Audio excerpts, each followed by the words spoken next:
I want to kick things off today by tackling, well, maybe the single biggest myth that holds people back financially, especially if you're just starting out. Which one is that? There are quite a few floating around. It's that idea, that building real solid wealth, that's only for people who already have a ton of money, like Yeah. huge salaries, family cash, or just blind luck. Right. The you need money to make money trap. Exactly.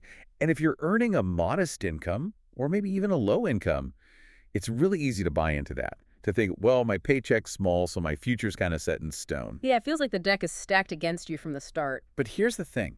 We've been digging into a whole stack of sources for this deep dive, and they lay out these 10 really practical steps, and honestly, they prove the exact opposite. Okay, I'm intrigued. So our mission today really is to unpack this, to show that financial freedom, it's not really about how much you earn. Yeah. It's much more about the strategy, the discipline you bring to managing whatever you do have. The habits, essentially. Totally. So we're going to walk you through this material step by step and show how you can actually build real financial freedom, even if your budget feels incredibly tight right now. And what I think is really key, based on what we looked at, is that these strategies, they're pretty universal. Saving, investing, keeping debt low, the basic mechanics work no matter your income. But for someone on a tighter budget, Right. For someone on a tight budget, it's not just helpful advice. It becomes, well, absolutely essential. You have to be really deliberate, almost surgical with every single dollar. makes sense. So where do we start? Well, the sources suggest a logical flow. First, we tackle the mindset shifts. Got to get your head in the game. Then we move to the practical defense, controlling spending, dealing with debt. And finally, we get into the offense, how to actually grow your money through skills and investing. Okay, great roadmap. Let's dive into section 1 then, those foundational shifts.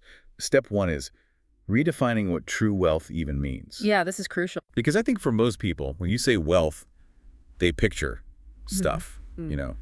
luxury cars, big houses, fancy clothes, status symbols. Media feeds us that constantly, Right. It's all about consumption, looking rich. and we have to challenge that right off the bat. And tackle that scarcity mindset too, because if you're constantly comparing your life to what you see others consuming, especially when your income is low, it's just demotivating. You feel like you're losing before you even start. So you have to change the metric you're using. Exactly. The sources argue you have to ditch that consumption metric completely. If wealth isn't about luxury goods, then what is it? Okay, so what's the alternative definition? The authors are really clear on this. True wealth isn't status, it's freedom. Freedom. Explain that a bit more. It's the ability to live life on your own terms, not constantly worrying about losing your job or having to take work you hate just to pay the bills next month. It's freedom from that financial stress. So freedom from worry, freedom to choose. Freedom to choose how you spend your time, which is, your most valuable asset. It's about stability and options, not just buying more things. Okay, I like that. Yep. So the measurement changes from how much cool stuff can I buy to how much stress can I get rid of? You got it. And that shift is fundamental. It leads right into the mindset piece we mentioned. True wealth doesn't start with a fat paycheck. It starts with belief. Belief. Yeah, the belief that you can get ahead. If you're convinced you're stuck because you don't earn enough, well, that often becomes a self-fulfilling prophecy. So you have to believe every dollar has potential. Exactly. Even the small amounts. You have to believe you can command those dollars through smart choices, through discipline. It's about shifting from feeling scarce to thinking about optimization. How do I make the most of what I do have? Okay, mindset shift. Okay. Check. Wealth equals freedom, not stuff. I believe my dollars can work. What's the first physical step? Yeah. That brings us to step 2, right? Getting control. Yep, step 2, taking control of your cash flow, stopping the leaks. Now, leaks might sound funny if you feel like there's no extra money to leak. I know, right? But the sources are adamant. This first physical step is non-negotiable. And honestly, it can be a bit of an eye-opener. You have to track every single dollar you spend for one whole month. Every coffee, Yeah. every little app purchase. Every single thing, down to the penny. No judgment, just data collection. Because most people, even those who think they're pretty careful, are genuinely shocked when they see where the money actually goes. I believe it. You just swipe or tap, and it doesn't feel like real money sometimes. Exactly. And often what this tracking reveals isn't one big splurge. It's what the sources called death by 1,000 cuts. The little things adding up. Totally. Those coffees, the snacks, the subscriptions you forgot about, the little impulse buys online, those things can easily add up to hundreds of dollars a month without you even realizing it. So step one in building wealth isn't finding a new job, it's plugging these holes first. Precisely. You got to know where your money is going before you can tell it where to go. Okay, so I track everything for a month. I've got the data. Now what? Now you apply a structure. The sources recommend the 50-30-20 framework. It's a guideline for allocating your income. Okay, break that down. 50, 30, 20. Right. So 50%, half your take-home pay, goes towards essential needs. That's your rent or mortgage, utilities, essential groceries, transportation to work, minimum debt payments, the absolute must-haves. 50% for needs. Got it. Then 30% is allocated for wants. This is the discretionary stuff: eating out, entertainment, hobbies, clothes that aren't strictly necessary, streaming services beyond the basic. Okay, wants, that leaves 20%. And that 20% is the real engine for wealth building. It's aggressively targeted towards savings or paying down debt above the minimum payments. 20% savings or extra debt payments. Okay. Okay, but let's hit the reality check button here. For someone on a genuinely low income, especially in expensive areas, housing alone might eat up 50%, maybe even 60% or more of their income. That's a really important point. So that 50-30-20 rule suddenly looks impossible. How do the sources handle that? They address it directly. It's a common challenge. If your needs are already way over 50%, you basically have two paths. Or maybe you need to pursue both. Okay, path one. Path one is attacking that 50% needs category itself. You have to look for structural changes. Can you get a roommate? Can you move to a slightly cheaper area? Negotiate bills? Find ways to fundamentally lower those fixed essential costs? House hacking, maybe, if that's feasible. So, shrink the needs, slice the pie. That's tough, but necessary sometimes. What's path two? Path two focuses on the savings goal, that 20%. If 20% is just not doable right now, the instruction is crystal clear. Don't give up. Start smaller. Like how small? Whatever you can do. Even if it's just 5%, even if it's just $50 a month or $20 a month, the key isn't hitting the perfect ratio immediately. It's about establishing the habit. The discipline of saving something. Exactly. Allocating something consistently. Proving to yourself that you are in control, that you can direct some money towards your future. You build that muscle, then you work on increasing the percentage over time as you plug leaks or increase income. It's about moving from being passive to actively commanding your money. Okay, that makes sense. Start somewhere, build a habit. So we've got mindset shifted, we're tracking, we're aiming for allocation. Now we're into section two, building protection and tackling debt. Step three is the starter emergency fund. Yes, protection first. Before you even think about investing for growth, especially if your budget is tight, you need a buffer, a safety net. Why is that so critical first? Because the sources really stress this. Without that safety net, one bad month, a car breakdown, an unexpected medical bill, losing some hours at work can completely derail all your progress. Wipes out months of careful saving. Exactly, and probably forces you back into using high-interest debt, which is what we're trying to escape. So the emergency fund comes first. It's your financial shock absorber. Like building a defensive wall before you launch an attack. Makes sense. What does this fund look like? The sources mention phases. Yeah, it's usually built in two phases. Phase one is the mini fund. The goal here is to save up $1,000 as fast as you possibly can. Just $1,000. Just $1,000. It's designed to cover those common smaller emergencies, a busted appliance, a trip to urgent care. Hitting that $1,000 target is a huge first win. It gives you some immediate breathing room. Okay, mini fund achieved. What's phase two? Phase two is the full emergency fund. Once you've got the $1,000, you keep saving aggressively until you have 3 to 6 months worth of your essential living expenses set aside. 3 to 6 months. That sounds like a lot. It is, and it takes time. But the difference it makes is huge. The $1,000 mini fund stops the immediate panic, the full fund. That gives you real security. It means if you lost your job, you'd have several months to find a new one without desperation. It gives you options and massively reduces stress. So how is this fund the first form of wealth? It's not exactly making you rich sitting in savings. Right. It's not about getting rich. It's about preventing disaster. Yeah. It's wealth because it buys you freedom from fear and freedom from debt traps. When that unexpected $800 car repair hits, you just pay it. You don't reach for the credit card. You don't take out a payday loan. You handle it without going backward. Exactly. That peace of mind is a form of wealth. It lets you focus your energy on the next steps, like tackling the big enemy we keep mentioning. Step 4, destroying high-interest debt. And yeah, the sources use strong language here. They call things like credit cards, Payday loans, high-rate personal loans. The enemy of low-income wealth building. Absolutely. Not just a nuisance, but the enemy.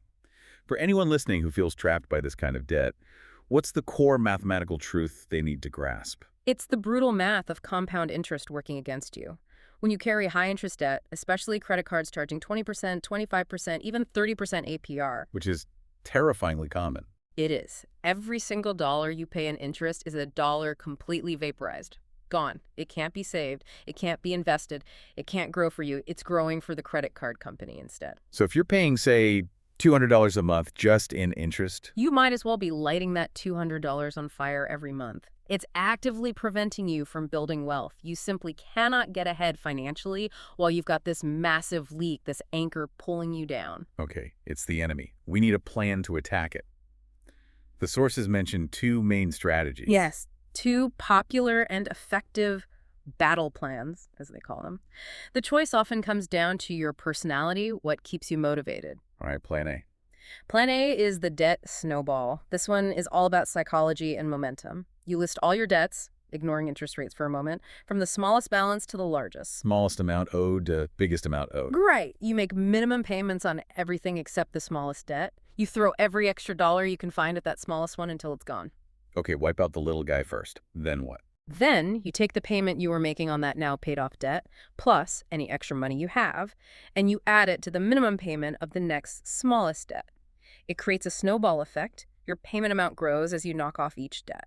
So you get quick wins early on. Paying off that first small debt feels good and keeps you going. Exactly. That's the power of the snowball. It builds momentum through those early victories, which is really important when you're facing a mountain of debt. Okay, makes sense psychologically. What's plan B? Plan B is the debt avalanche. This one is mathematically optimized. You list your debts not by size, but by interest rate, highest APR down to lowest APR. Highest interest rate first. Right. You make minimum payments on everything except the debt with the highest interest rate. You throw all your extra money at that one. Why that one? Because mathematically, that debt is costing you the most money every single month. By tackling the highest interest rate first, you will pay less interest overall and get out of debt slightly faster than with the snowball. So snowball is about motivation. Avalanche is about saving the most money on interest. You nailed it. Let's imagine you have, say, a $1,000 credit card at 25% APR and a $5,000 personal loan at 10% APR. Okay. The snowball method would attack the $1,000 credit card first because it's the smaller balance. Quick win. Right. The avalanche method would attack that same $1,000 credit card first because its 25% interest rate is much higher than the 10% loan. In this case, they happen to align, but if the balances were flipped, avalanche would still go after the 25% card first, even if it took longer to pay off. Saving you more money in the long run. Exactly. But the key insight from the sources is pick one, don't get paralyzed by the choice. Both methods work because they force you to be intentional and aggressive. The most important thing is to start attacking that high-interest debt with focus. Getting free from that is absolutely foundational for building any kind of real wealth. Okay, foundation laid, mindset right, cash flow controlled, emergency buffer in place, debt under attack. Now we pivot. Section 3 is about locking in discipline and fighting off a sneaky wealth killer. Step 5. Automating savings. Yes, because if you're working with a tight budget, relying on willpower alone to save money at the end of the month, it's just really hard. Too tempting to spend what's left. Absolutely. The sources warn about this. If the money is just sitting there in your checking account, the urge to spend it, maybe reward yourself after a tough week, is incredibly strong. It's that present bias behavioral economists talk about. We value immediate gratification over future rewards. You have to outsmart your own brain. Pretty much. You make saving automatic, non-negotiable. Take the decision out of your hands each month. How do you do that practically? Super simple, but powerful. Set up an automatic transfer. Every single payday, have a set amount automatically moved from your checking account to a separate savings or investment account, preferably one that's a little harder to access easily. And the amount, does it need to be huge? No. The sources really emphasize this. Start small if you need to, $10, $20 per paycheck. Whatever you decided back in step 2 when you set your initial savings goal.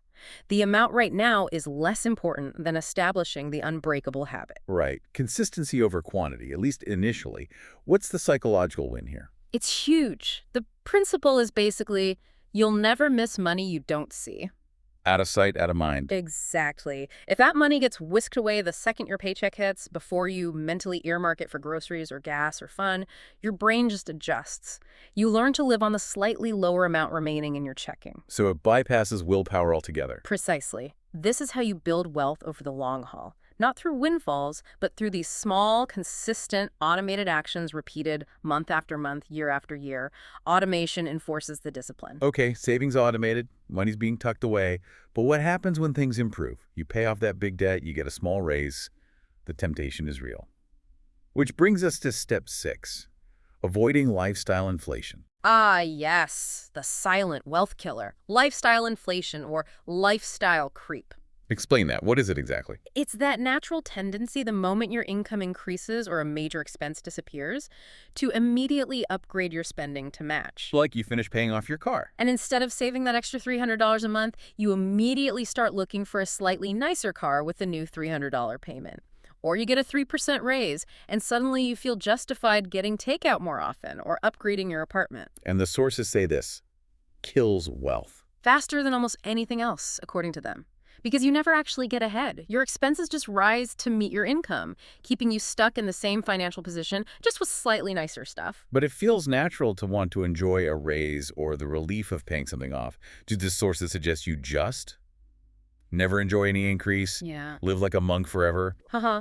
No, not quite monastic living. It's about being strategic, not purely restrictive. They acknowledge you need some reward to stay motivated. The secret, especially when starting from a lower income, is to consciously act like you make less than you actually do while still allowing for controlled rewards. Okay, how does that work in practice when income goes up? Here's the crucial decision point. When your income increases, raise, bonus, debt paid off, the default reaction is to spend it all.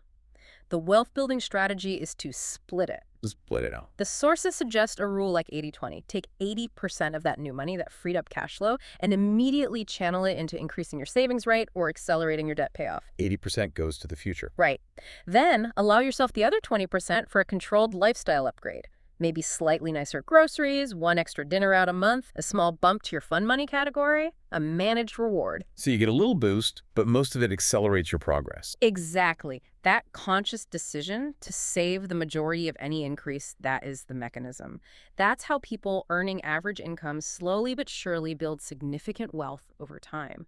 It requires discipline to override the impulse, but this behavioral trick is absolutely critical. That makes so much sense. Okay, that wraps up the defensive and discipline building phase. Now we shift gears into section 4. Acceleration. We've stopped the leaks, built discipline, time to grow. Step 7 is investing early with consistency.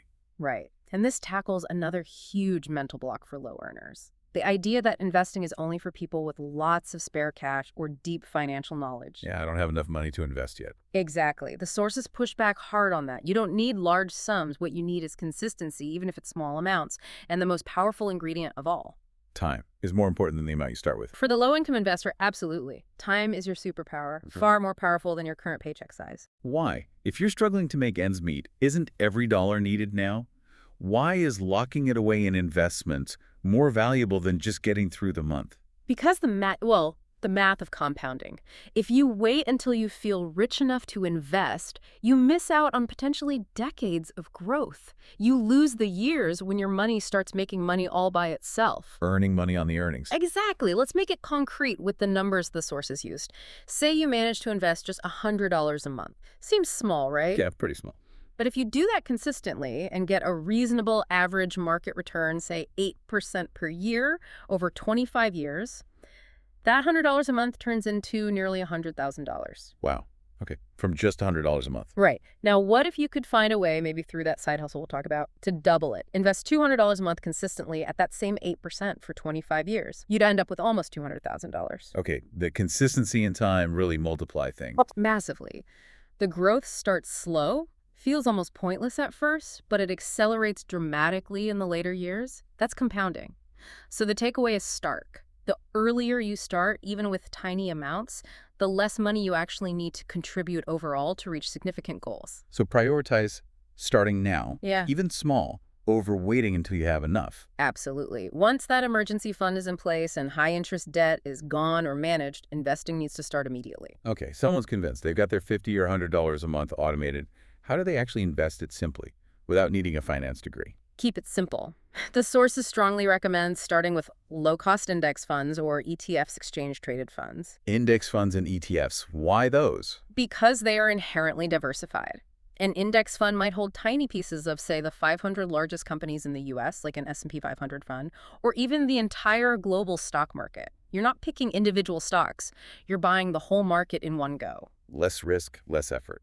Way less risk through diversification and almost zero effort.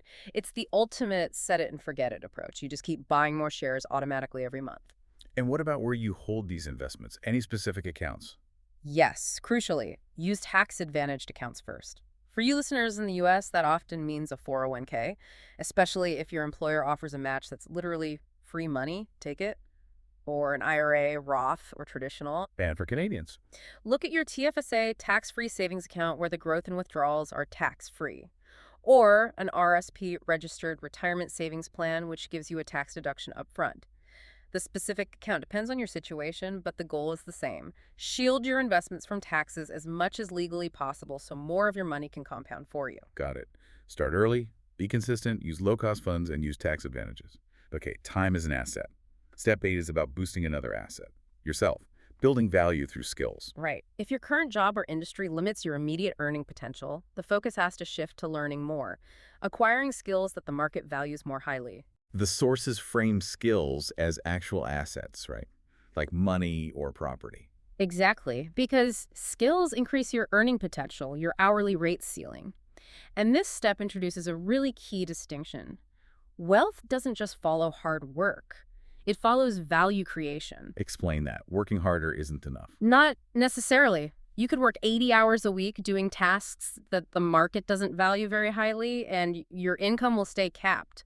The goal isn't just to grind, it's to work smarter, to position yourself to solve higher value problems for employers or clients. And skills are the way to solve higher value problems. Precisely. So the goal is to become more valuable, maybe even indispensable, by acquiring specific in-demand skills. What kind of skills are we talking about? And how do you get them on a low budget? The sources suggest being targeted. Don't just vaguely learn stuff. Identify concrete, transferable skills that directly increase your earning power in your field or a field you want to move into. Could be anything from advanced Excel or data analysis skills, learning a specific coding language, getting certified in project management or specific software like Salesforce, mastering digital marketing, or even learning a skilled trade like plumbing or electrical work, if that aligns with your interests. And acquiring them. Doesn't have to mean expensive degrees. Think online courses. Many are low cost or free. Yeah. Certifications, community college programs, even focused reading, volunteering in a role to gain experience, or finding a mentor. The key is dedicating specific, consistent time, maybe just 5 hours a week, to focus learning that demonstrably increases your value in the marketplace. The more value you bring, the more you can eventually earn. Okay, work smarter by upskilling. But raises might still take time, which leads perfectly into step 9. Supercharging savings with side income, the hustle. Yes, because while you might feel you have limited control over your main salary dictated by company policy or whatever. You have much more control over earning extra on the side. Exactly. You have near total control over how you use your evenings, weekends, or focus blocks of free time to generate additional income streams. And the purpose of this side income isn't just extra spending money. No, absolutely not, according to this strategy. This side income has one primary mission: to bypass your regular budget constraints and directly supercharge your savings and investment rate. So you freelance using those new skills from step 8, or sell crafts online, or tutor, and that money goes straight into the investment account. Straight in. It doesn't get absorbed into lifestyle creep. This is how you dramatically accelerate reaching your financial goals. Do the sources talk about how much difference even a small side income can make? They do, and it connects right back to that compounding discussion. It's actually quite staggering. We're not necessarily talking about building a second full-time business here. It'll have to be huge. Right. Even generating an extra, say, $200 or $300 consistently each month, And directing 100% of that strictly into your investments over 10, 20 years, that makes a massive life-changing difference because that money gets compounded aggressively. It can shave years off your timeline to financial freedom. Wow, so the hustle directly fuels the investment engine. Any tips on choosing a side hustle? Sustainability is key. The sources advise against chasing every hot trend that might burn you out quickly. Focus on something that leverages skills you already have or are actively developing, like from step 8. Make it something you can reasonably sustain alongside your main job without sacrificing your well-being. The hustle serves the investment goal. It's not meant to become another source of stress. Sustainable side income, fueling investments. Got it. Yeah. Okay, we're almost there. Section 5 covers the last step in the wrap-up. Step 10 is about environment, the contagion of mindset. Yeah, this one's about who you surround yourself with and what you consume mentally. The advice sounds a bit blunt. Stop hanging around people who normalize being broke. It is blunt, but the sources argue it's necessary. Your environment heavily influences your mindset and habits.